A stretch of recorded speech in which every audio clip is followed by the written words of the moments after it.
Bonjour tout le monde! Hey, bienvenue! On fait de la mesure aujourd'hui, on fait de la mesure angulaire. Donc, on va parler de nos angles. On va parler aussi de comment on peut mesurer un angle. Donc, premièrement, c'est quoi un degré? C'est une unité de mesure qui va mesurer l'ouverture d'un angle, OK? Souvent, on va utiliser le degré, mais en mathématiques, les mathématiciens préfèrent travailler avec le radian, qu'on écrit RAD. Donc, cette unité de mesure-là va simplifier beaucoup les opérations mathématiques, surtout plus tard dans votre parcours en calcul différentiel et intégral. Donc, voici comment est-ce que c'est. Donc, d'abord, ce qu'il faut comprendre, un radian, c'est l'angle qui s'ouvre pour que le rayon, puis le rayon, bien ça, évidemment, c'est égal, là, soit la même longueur que l'arc qui est ouvert ici. OK? Alors, lorsque le rayon est égal au rayon et a la même longueur que l'arc ici, ça, c'est un radian. Puis, on dit que lorsqu'on fait le tour d'un cercle, donc lorsqu'on fait un 360 degrés, on réussit à faire 2 pi radians.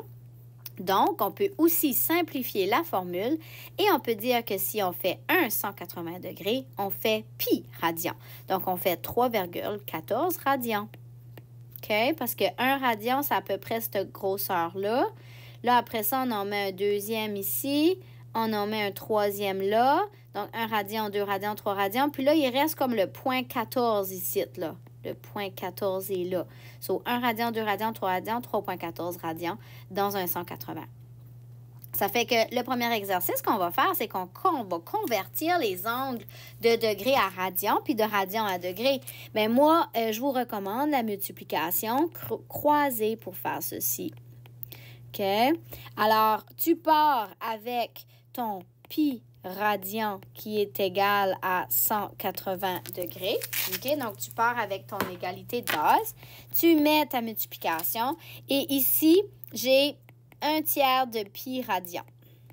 Puis, je veux savoir combien de degrés. J'ai comme besoin d'un peu plus d'espace ici. Je m'excuse. Je vais juste mettre des petits retours pour me laisser de la place pour écrire. Ça fait que pour trouver mon angle en degrés, alors x en degrés, ça va être 180 fois pi tiers divisé par pi.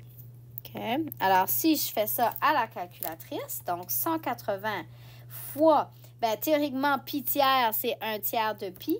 Donc, 1/3 fois 3,14 divisé par pi 3,14. Ça me donne un angle de 60 degrés.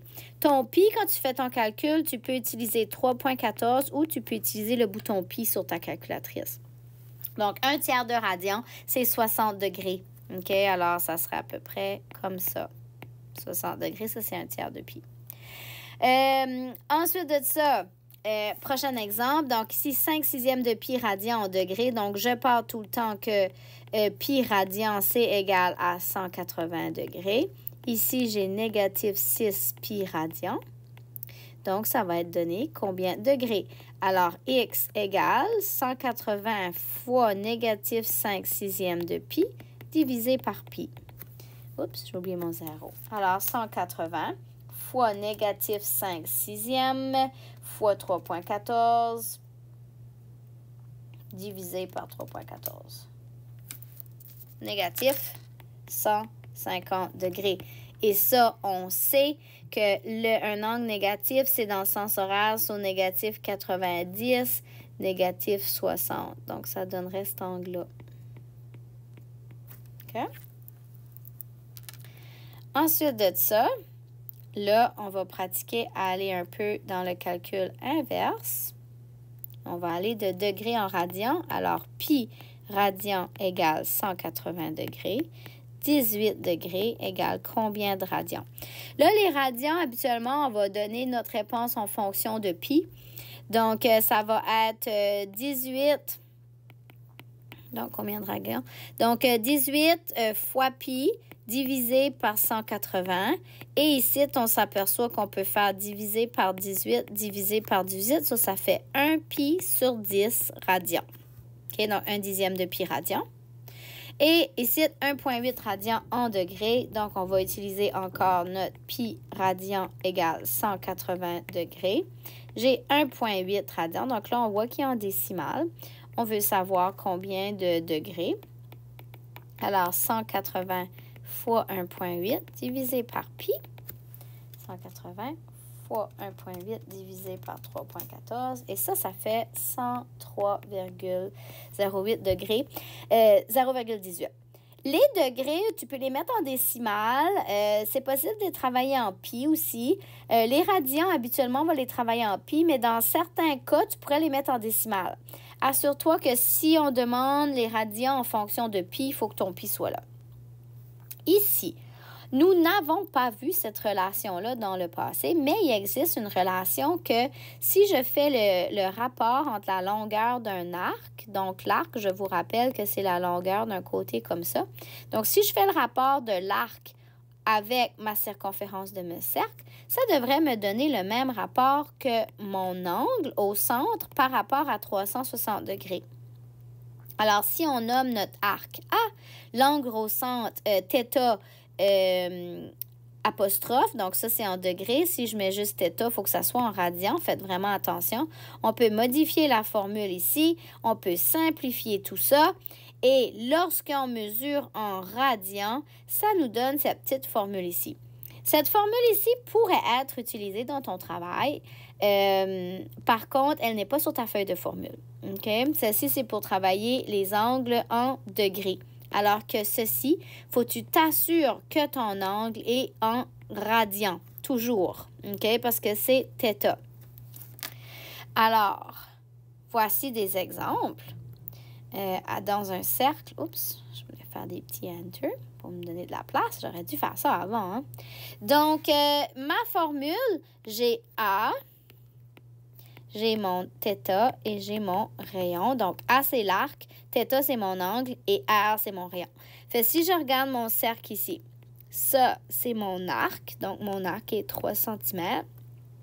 À partir du centre, ceci, ça devient mon rayon, qui est 9 cm. Et qu'est-ce que je cherche? Je cherche l'angle θ.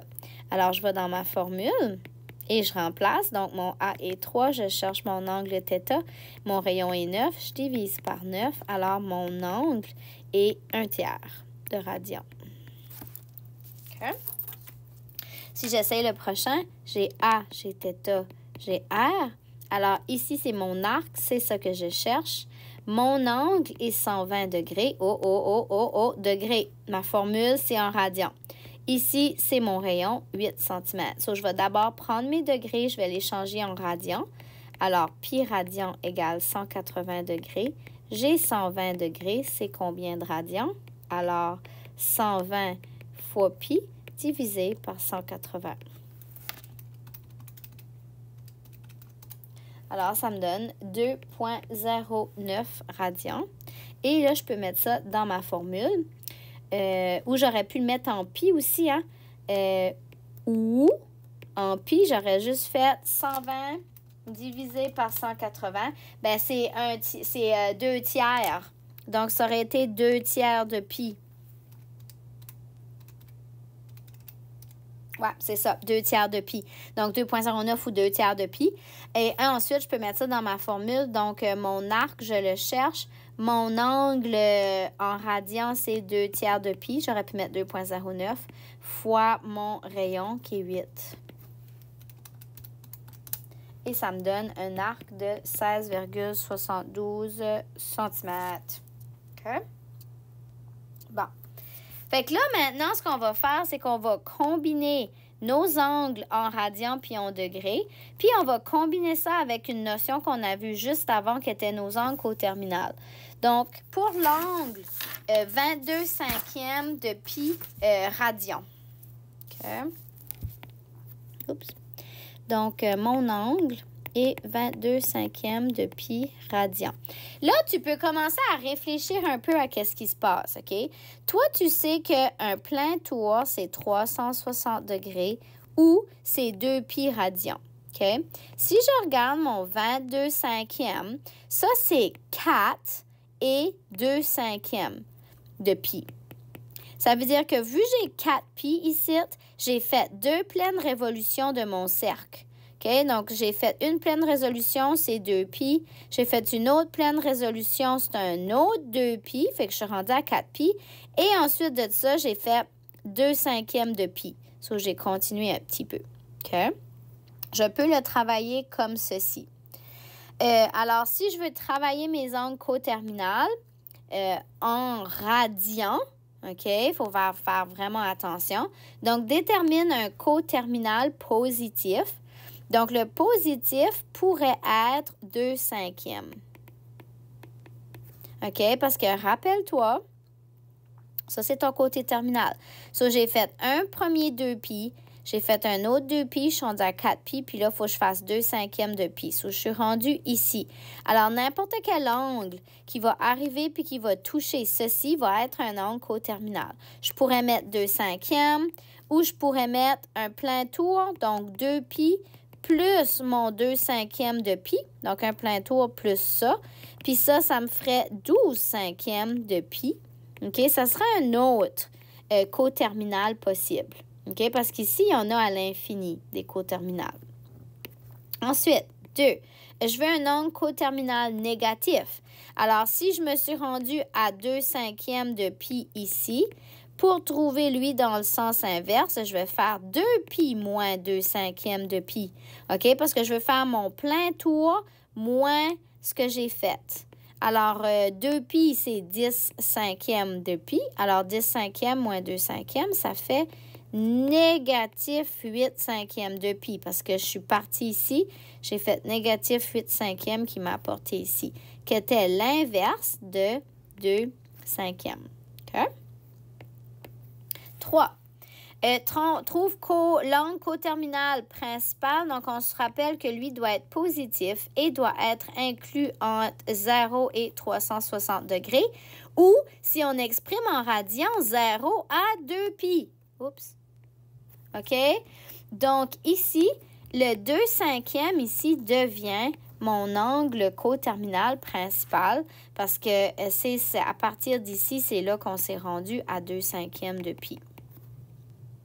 Et 4, l'expression qui représente tous les angles coterminaux. Si tu te rappelles comme il faut, on prenait l'angle coterminal principal, puis on rajoutait 360 degrés n lorsqu'on le faisait avec des degrés. On va appliquer la même technique. Donc, ici, mon angle coterminal principal, c'est 2/5 de π. Excusez, j'ai oublié mon π. Plus, là, mon plein tour, c'est 2π. Puis, on va mettre mon nombre de tours que je vais faire. Est-ce que je vais faire un tour, 2 tours, 3 tours, 4 tours, plus mon 2/5. Et je dois préciser que n appartient à z. Détermine si chaque paire d'angles est coterminale. Mais on sait que 2 angles qui sont coterminaux, lorsqu'ils vont être mis ensemble, va donner 360 degrés ou 2π. OK? 2π radians.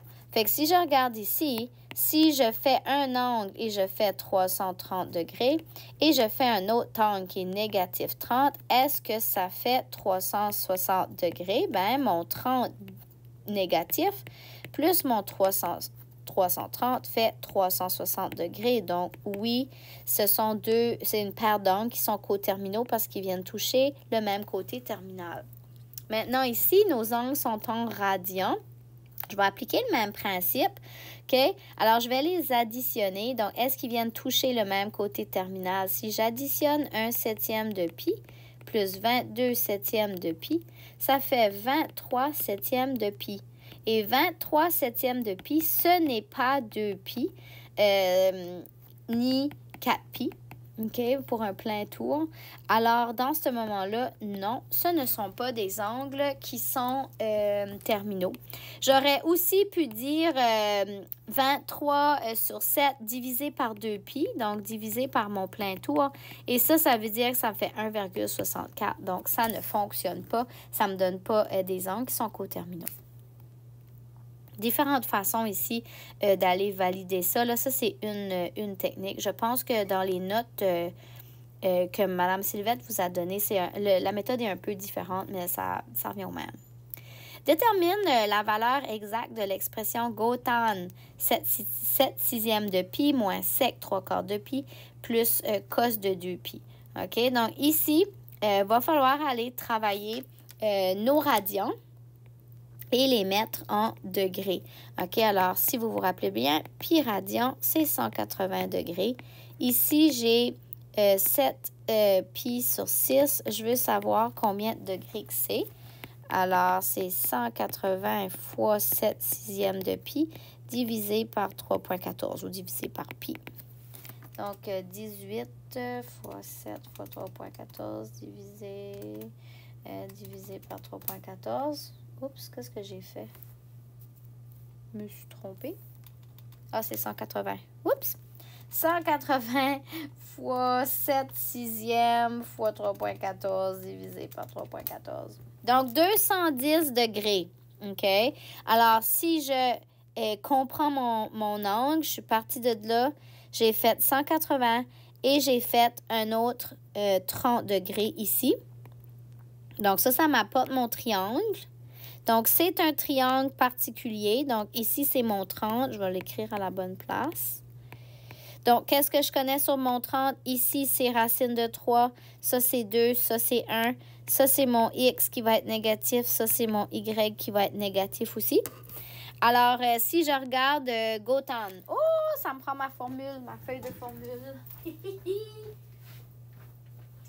Là, je les apprendrai par cœur, hein, mes rapports inverses. Vous allez dire, mais quelle est cette madame? Donc, le gotan, c'est adjacent sur opposé.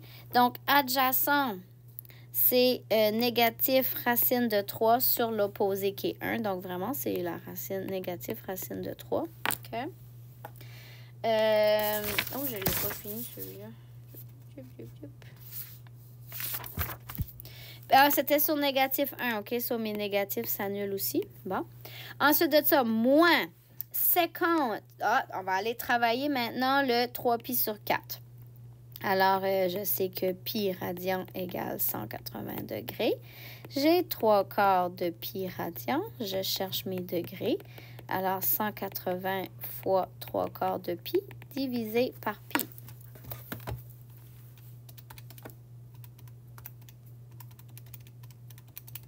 Et ça donne 135 degrés. Qu'est-ce que ça veut dire, 135 degrés? Alors, j'ai fait mon premier 90 et j'ai fait un autre 45 pour venir apporter mon côté terminal. So, si j'ai 45 degrés ici, je vais pouvoir tracer mon triangle ici. Je sais que je vais avoir 45 degrés ici. Alors, j'ai racine de 2. J'ai 1 et 1. Ça, c'est mon X négatif. Ça, c'est mon Y positif. Alors, la 50, c'est l'hypoténuse sur l'adjacent. Alors, c'est l'hypoténuse, c'est mon rayon, sur l'adjacent qui est négatif 1. Donc, les deux négatifs vont s'annuler pour me donner un positif. Et ensuite de ça, cos de 2pi. Bien, le 2pi, on sait que c'est un plein côté. OK? Donc, c'est ceci. Donc, tu vas assumer que ton rayon est 1. Tu vas assumer que ton X est 1 et que ton Y est 0. Le cosinus, c'est l'adjacent sur l'hypoténuse. Alors, l'adjacent va être ton X. C'était plus 1 sur l'hypoténuse qui est ton rayon sur 1. Fait que ça fait racine de 3 plus racine de 2 plus 1. Et là, il n'y a rien d'autre que tu peux faire. OK? Donc, ça, c'est la valeur exacte de l'expression qui suit. Alors, maintenant, vous pouvez aller travailler sur vos devoirs. Oh! Je